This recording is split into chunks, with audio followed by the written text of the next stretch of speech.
Thank you. Great honor and privilege to be talking to you, Santosh. And to start off, I heard Anil say that it's a great award to cap a career like yours.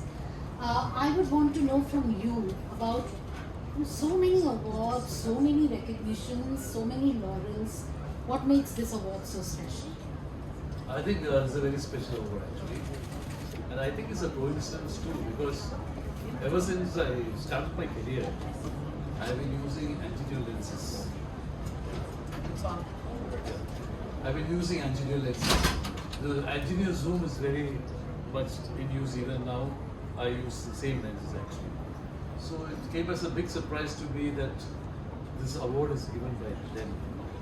So I think that was the first emotional factor because I own two of these lenses. And old lenses of course, but they have been very much attached to my career.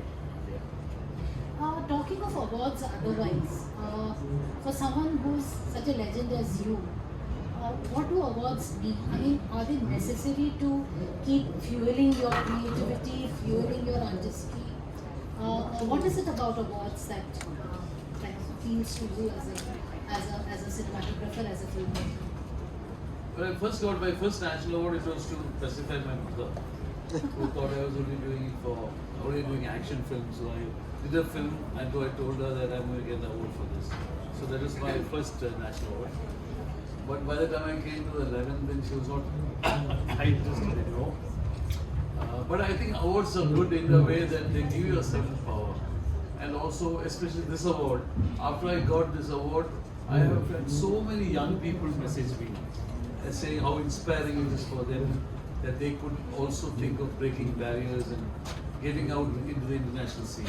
The same kind of interest they had when I was invited by the American Society of Cinematography because they thought that these were not very easy for Indians to get to, But I think if you work, and I always felt that cinematography is a visual language, and visual language has no barriers, no boundaries. You could always travel the world, meet different kinds of people, then interact with different kinds of locations, and just showcase your work. And it'll be always this profession is so beautiful that one lifetime is not enough to complete all your travels, meeting so many people.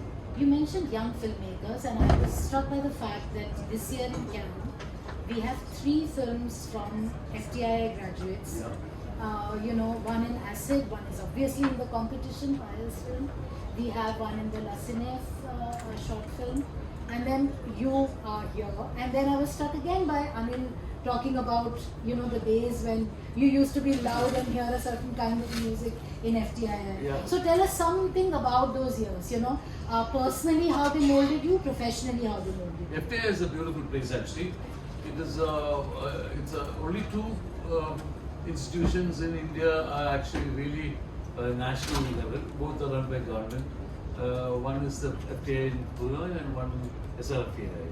Because these actually attract people from all over India, and they all belong to different social status, which is very important. It can't be, because today it is expensive to study photography and filmmaking in India if you're going to private institutions. And most of the private institutions, they only cater to local talent. So if you're an institute in Tamil Nadu, they attract Tamil students. So the only national institute are the 2 supported by Government of India, which are doing a great job, I think.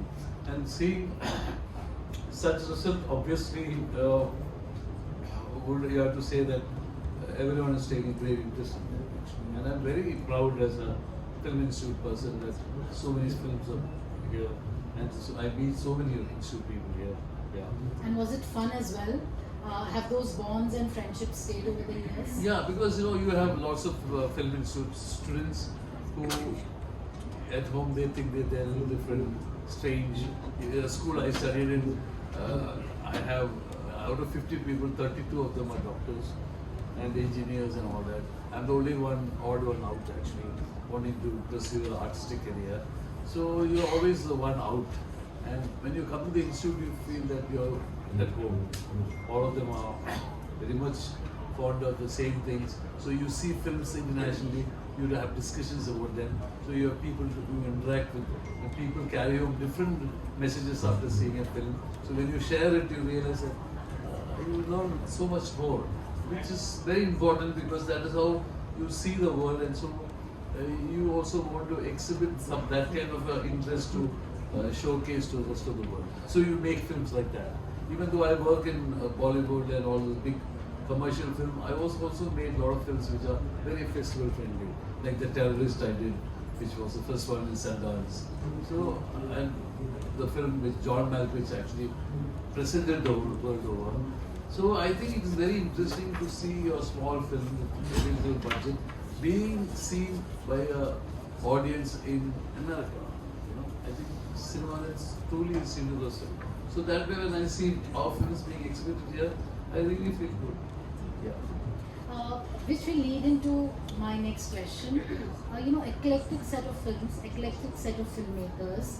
I would want to know from you that as a cinematographer, when you say yes to a project or you say no to a project, what is it that guides you in kind of choosing what you ought to do?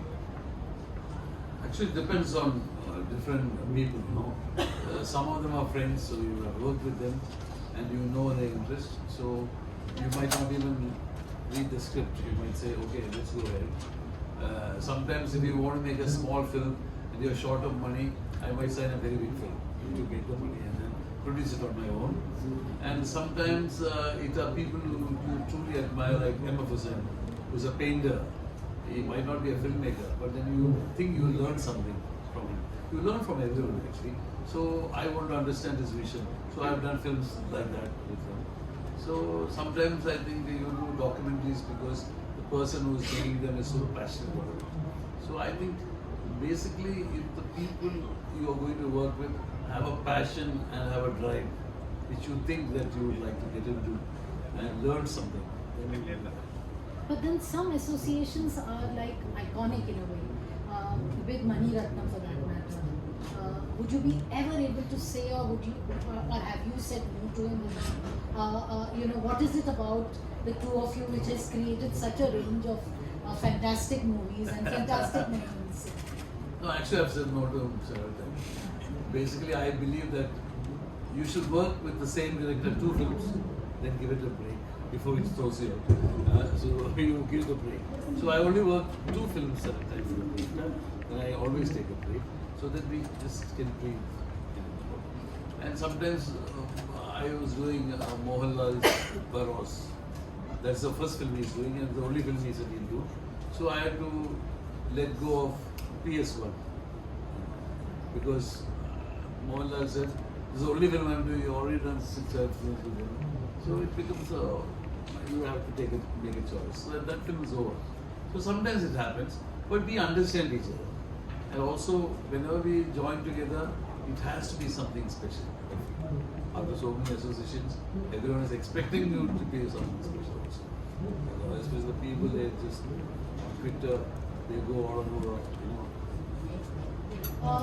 Coming back to Mani Ratnam, and a question I think you would have been asked several times because in popular imagination it's a big moment, which is the train sequence, Chaya Chaya. Tell us a bit about how it was all done. How did it come together the way it has? Actually, we tried shooting on top of a train, a portion of the song in Irwin with Mohanlal. And then we decided that it is very difficult to dance on top and all that. I think that most of the time when you want to do something, we both ask each other the question, why you want to do this? What and how, when and how is different. But why is very important. So me and Mani must have traveled through most of the northern train journeys, wondering if this would be suitable. Then we decided that why we are doing it is because we should create in the audience a feeling of a childhood wonder and nostalgia. Then we decided that without the tunnel we cannot ever recreate the nostalgia of the first train journey. So we wanted a tunnel. So that is how we zeroed in onto Ooty, which is a slower train, but we could make it appear faster.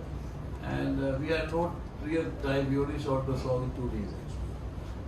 because there's no way of people can get going wrong. No, there's no way you can get away from it. You have to just keep shooting. So we shot like that. We didn't have lights, much lights, because of the train and things. So it's very simplified, and Shah Rukh would always tell, Santosh, I can see the camera shaking too much, because everyone was scared. Because you can actually see the camera shake, but then when the camera is attached to the train, it is shaking along with the person, so you can't make out much. That you are aware because you have done so much of big shots and things like that. So the technology is also there, but not so much as the passion and the artistic energy attributed to it. Yeah. You mentioned Hussain, he being an artist, and somewhere I think a cinematographer is also an artist, is also a painter. It's just that your medium is different. You're using lens to kind of paint something, kind of bring alive a landscape or a face as an artist is doing. I wanted to know a bit more about the synergy in that association. When an artist, a painter works with a cinematographer, how does it come together? Actually, it was very difficult because he would not come on set and all that. He would tell in the morning that this is how it has happened in my life, this is how it is. So I will look at 4 pages of dialogues. Then he'll take the 4 pages and tear it up and says, okay, no dialogues for you. So he was a very difficult person to handle. But then he will tell me what all colors it should be there. And it is in Prague, he lived there. So he knows all the nook and corner. But it was we had a free hand. But at the same time, he would say and paint what he would like to. So I think it's a different experience. But what I like about cinematography is that every time you go to do a film, it's a different experience. And I believe that a cinematographer is like a tree, you have to grow both sides. You have to have the roots as well as reach into the skies.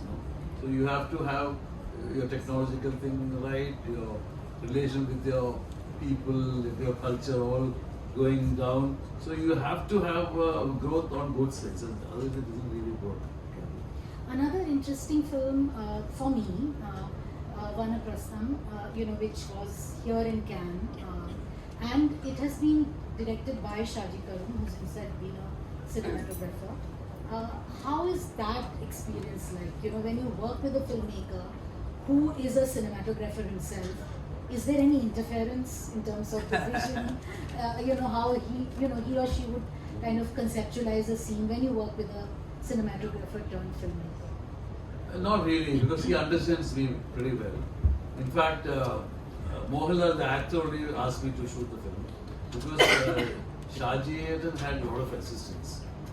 So, but he wouldn't touch anyone with the film, and he didn't know me personally that time. So he asked the actor, and then because it was started off by a French dude, so everyone was very hesitant to take it up as a challenge, because they'd be compared. So I said, you show me the rushes and I'll see what I can do.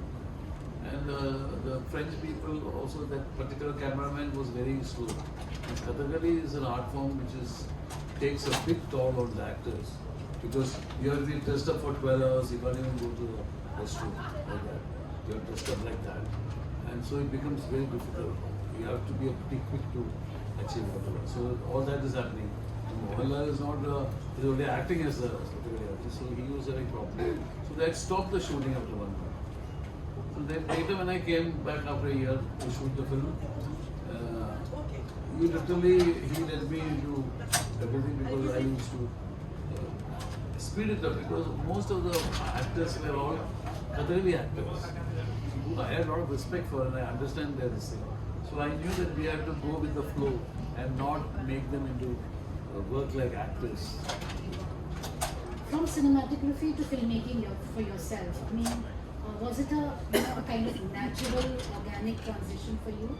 And again, when you work on your films, you've always been the cinematographer yourself. You never thought of having someone else come on board? No, actually, most of the people, when I shoot a film, I direct a film, they'll be very upset, the actors, if I don't shoot the film. Like in Indian out and out So I think, and also if you're a writer, then you will write your own film. So if I am a cinematographer and that's one of the best things I can offer, I would definitely like to shoot my own film. the progression was not like that. I actually never assisted anyone as a cinematographer. I actually thought I was a genius after I came out of the institute. Yeah. Most of those people after the institute, film institute, they think that.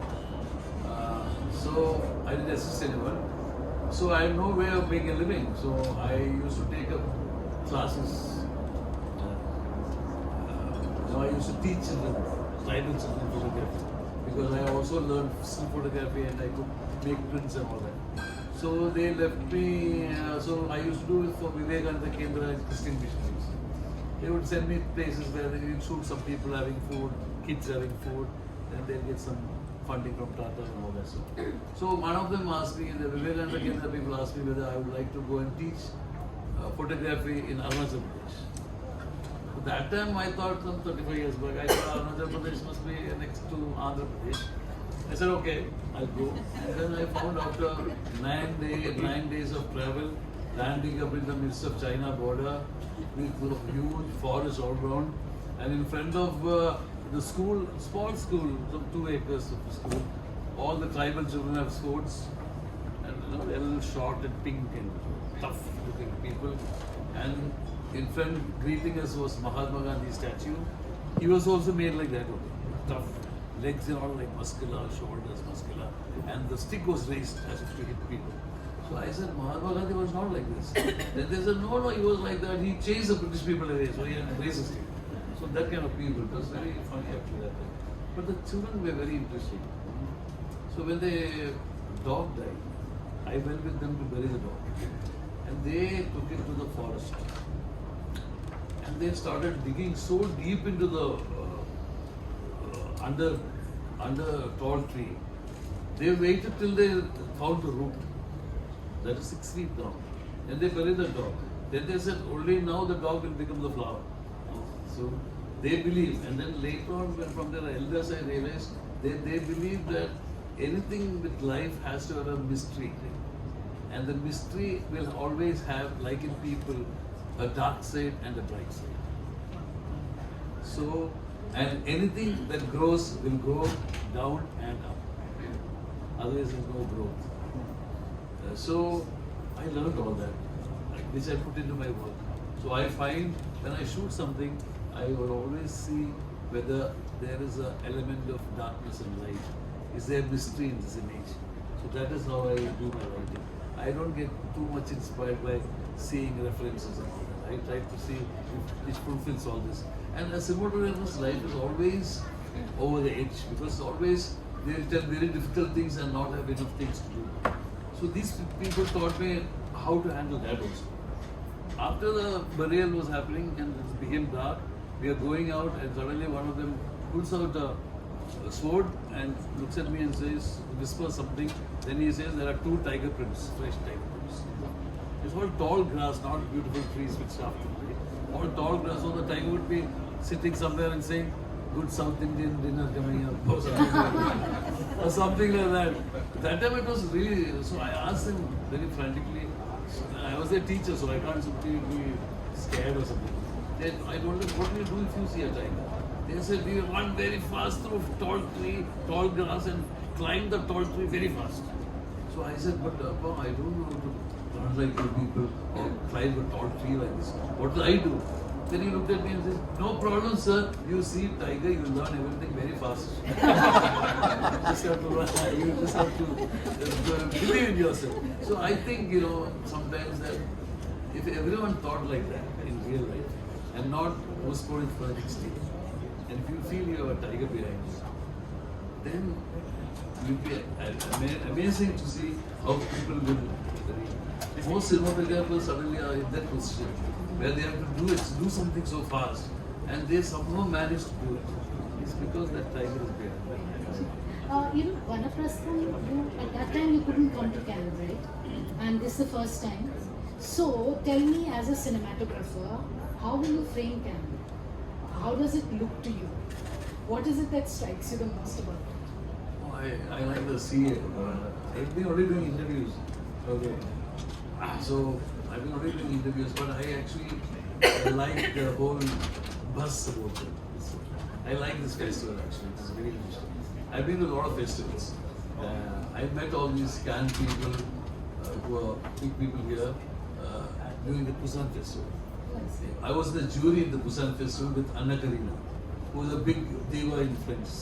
So all these people here were like lambs trying to get picture taken with her.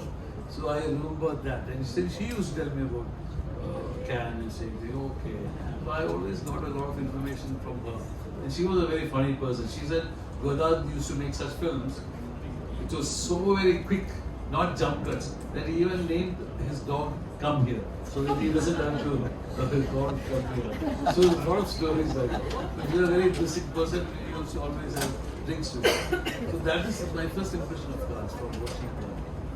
But it does kind of intrigue the artist in you, right? Yeah, it's interesting because I feel somewhere I've not been able to see any films.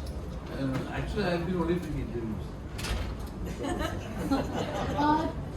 To round it off, something about the new film that you're doing, Zuni, it's called, Yeah. right? Something about it. Yeah, Zuni is a film that I'm making in Kashmir on Habba Khatun, the great poet. I wanted to do that film for a long time. So I have a girl called Shaili Krishnan who's acting in it. A.R. Rahman is doing music. I am planning to cast people like Vijay Sethupathi and Namaste and maybe get cameos with Shah Rukh Khan. I have not asked them yet, but I will ask them. But as soon as A.R. Rahman is using music, I will start shooting. I've shot about 15 to 20% of childhood versions. Actually, I made a tease roll, so I don't know if it's here. Yeah. Can we, are you Yeah, I'll sit there. No, I'll sit there.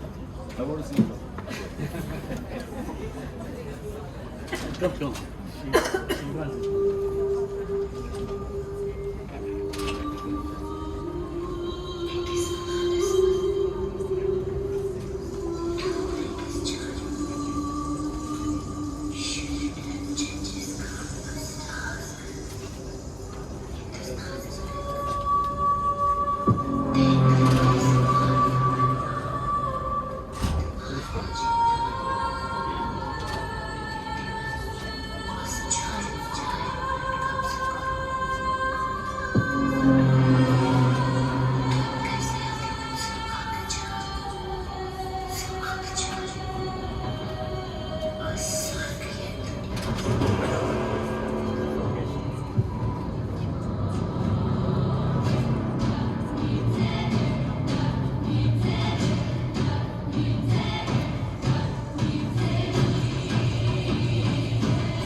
The trailer is being shown on a public platform. Yeah. We want you back on stage, sir. Yeah. Please.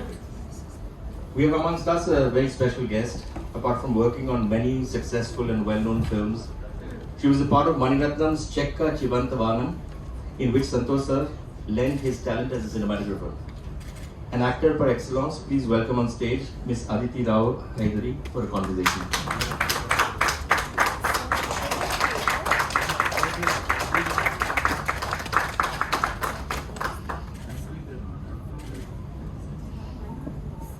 So lovely for you to join us, Aditi. Thank you. And Thank you. Good evening. an immediate question which comes to my mind is the collaboration with Santosh.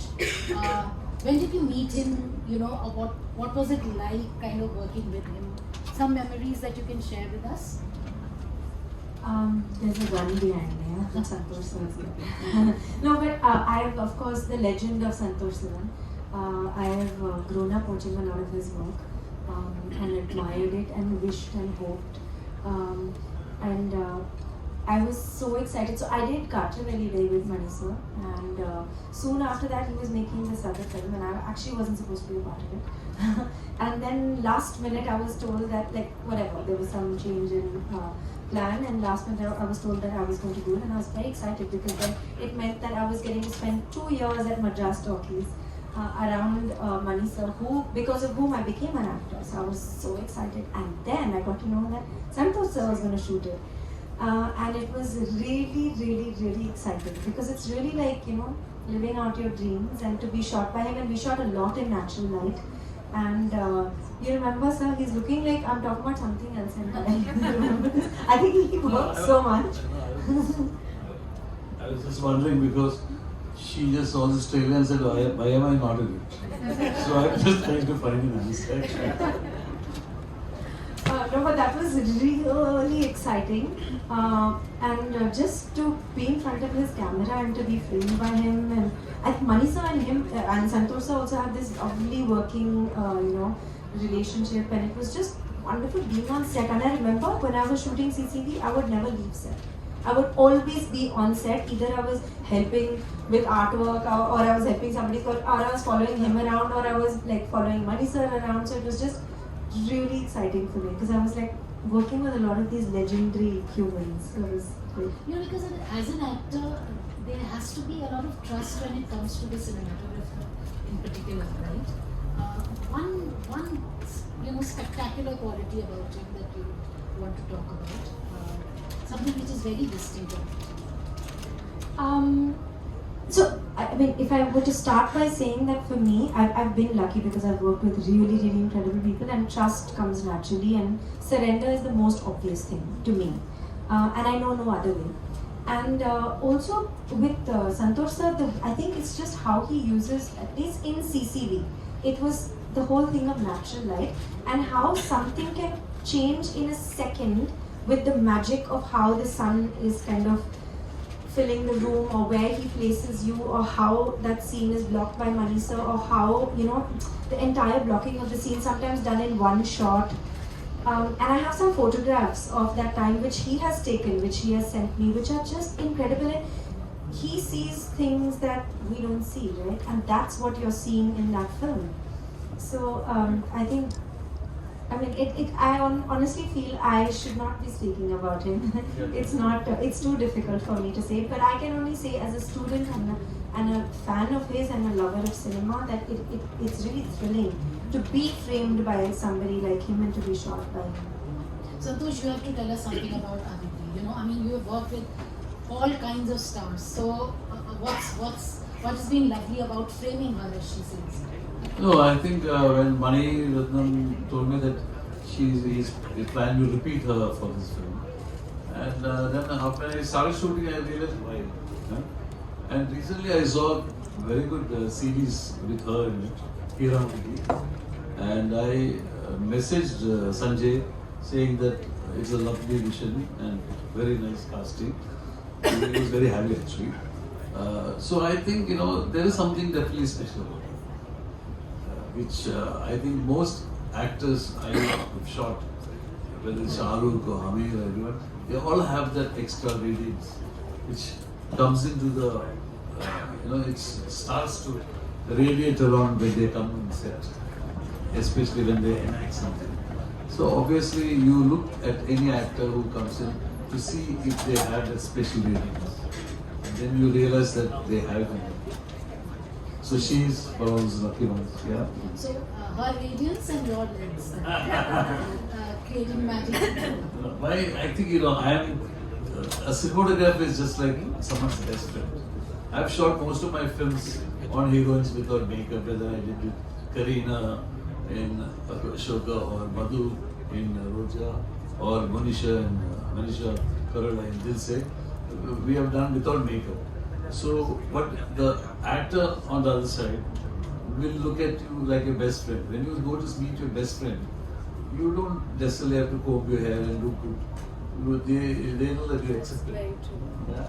So I feel if you get the confidence of the actor that the person behind the camera is like your best friend, then they come very freely. Arjun is a very good example. When I shot Kuch Kuch Hota in Scotland, she was also like that. He used to come, and they used to, because when you're without makeup and you have to also do things to make them look good. First of all, they have to make sure they sleep well. Secondly, you have to make sure that you have big black cloth all around so that they can open their eyes, not squint at the light. So you have to be helpful to them. So then they appear more real. People heavily made up, if they do a crying scene, it doesn't look real. One of the reasons that we try to get rid of makeup. You prefer shooting without makeup? It depends on them. If you're shooting too much of sunlight, then it's better to have a good plan on them so that after the fourth day they won't go darker. But if you are well shaded and all that, I think most people everyone is looking for perfection, but the fact is that everything beautiful is imperfect. And sometimes they might have a not such a great smile, but that smile is what is interesting. Actually, I shot a film called Perindachan, for which I got a national award. So Perindachan, the story of Perindachan is about a master craftsman. It's a period folk tale who used to make gods and goddesses for temples, and he used to do everything very perfectly. Then his son started making gods and goddesses imperfectly, with a crooked nose like that. And everyone started liking those. So he was very jealous. So he ends up killing the son. So the story of Perindachan resonates a fact that nothing else should be perfect. Everything has to have that imperfection. So it's like, when you point the finger at the moon and says, look at the moon. Why you want to look at the finger? It's like, what camera did you shoot that with? That is looking at the finger, not at the moon. Yeah. So you have to look at the moon.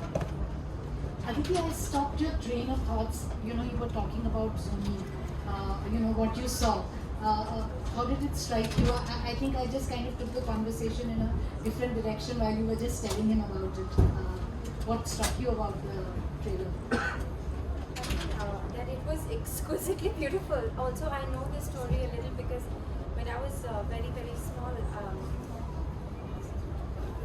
it's exquisitely beautiful. It's like breathtaking. And also this story is very interesting. I kind of know it. I was too small then, but this was a film that was being made at one point, and I had been called to play the little version of it. So I literally saw that there. So I was like, oh my god! Yes. I was like, oh my god, this film is being made. How interesting was it?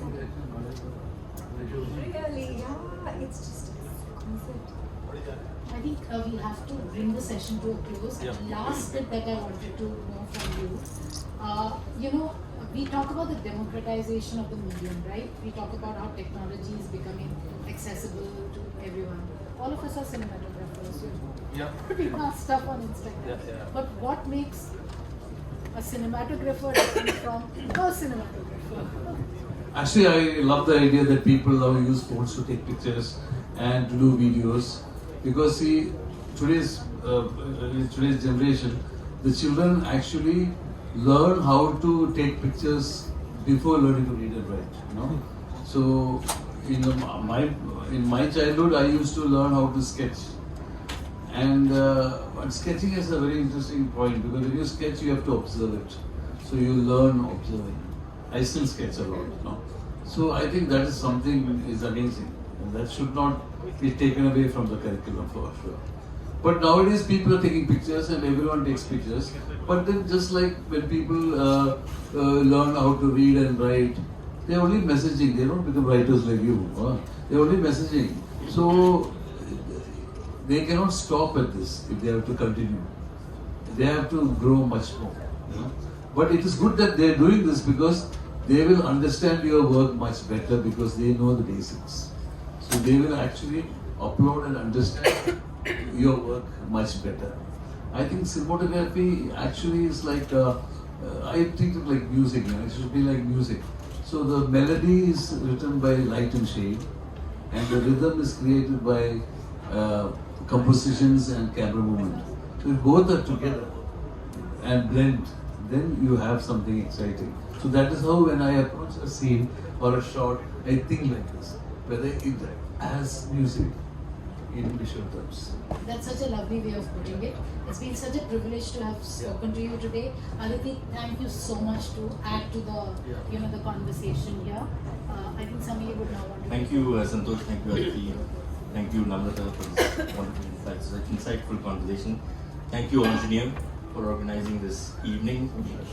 I would like to invite Mr. Sanjeev Shankar, Joint Secretary, Ministry of Information and Broadcasting, Government of India on the dais, to please present a token of thanks to Mr. Santosh Sivan and Ms. Aditi Rao Hydari, and also say a few words, please.